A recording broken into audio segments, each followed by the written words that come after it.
Hey, what's going on, everybody? Welcome to another Zombies Top 5 video. And today I'm actually going to be bringing you guys the top 5 specialist weapons so far in Black Ops 3 Zombies. So far we're only at DLC 3, so the list could change, but for now, we're going to get right into number 5. Number 5 is the Annihilator. Now, like I said, we're only at DLC 3, so at DLC 4 we'll likely get another specialist weapon, and when we do, the Annihilator won't be on this list at all. If there was literally anything else I could put on the list, I would put it on there, because the Annihilator, while it is the easiest one to get out of all of the specialist weapons, it is absolutely garbage. You can see me right here using it on round 40, and I mean, it's able to get some kills, but just in general, I think the weapon is garbage. The accuracy, the ammo, the amount of kills you can get with it, just everything is completely just not even worth using, not even worth getting. Most of the time I just get it because it's there, and I never even pull it out. I mean, it's terrible, I think.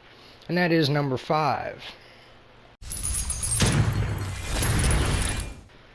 And look out, everybody, because coming in at number 4, this one's going to be really controversial, I know. In fact, I'm sure I'll get some hateful comments about it. Number 4 for me, on my list, personal opinion here, is the Gauntlet of Siegfried, or the specialist weapon of the newest map, DLC 3's Gorod Krovi.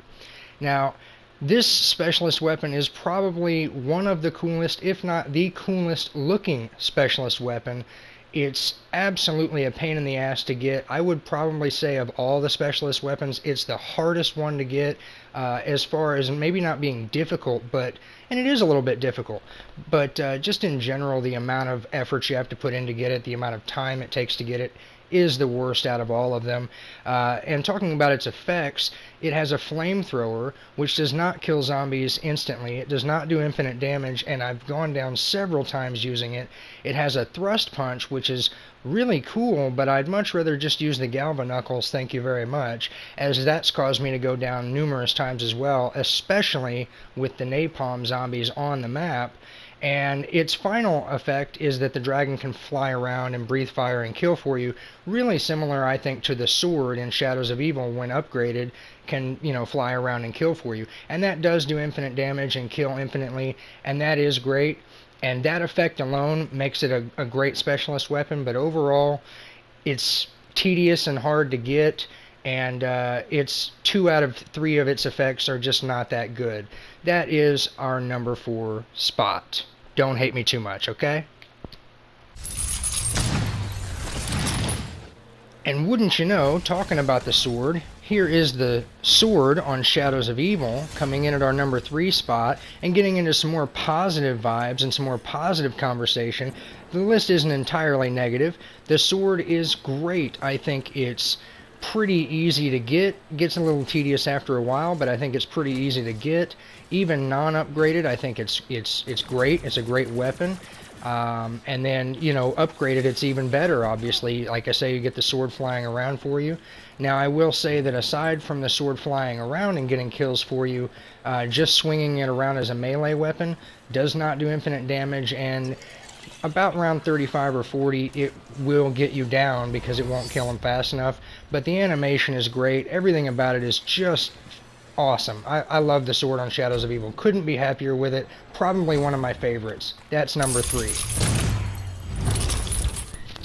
And coming in at our number 2 spot is the Ragnarok DG4, or the gravity spikes from multiplayer, integrated into zombies. And the thing I love about this weapon is not only that it's probably hands down the easiest one to get in the entire game. I mean, it's just a breeze to get. You don't have to go through trials or some kind of crazy tasks to get it. Its effects and its animations are awesome, but above all else, the way you can utilize this thing is absolutely amazing to me. You can do the gravity spikes and slam it down. Same effect as multiplayer, but you get multiple uses on it in one charge. And while it doesn't kill them infinitely and do infinite damage, it will always shove them out of your way, which is really what you want. And you can also use it as a trap, and the trap will kill infinitely and does do infinite damage on any round, but more so than that, it allows you to get revives and revive teammates, or give you a break to get perks or pack-a-punch. I mean, it's everything you want from a specialist weapon, and getting it is so easy. That's how every specialist weapon should be. It's just that easy. I mean, it's probably my favorite, I gotta say.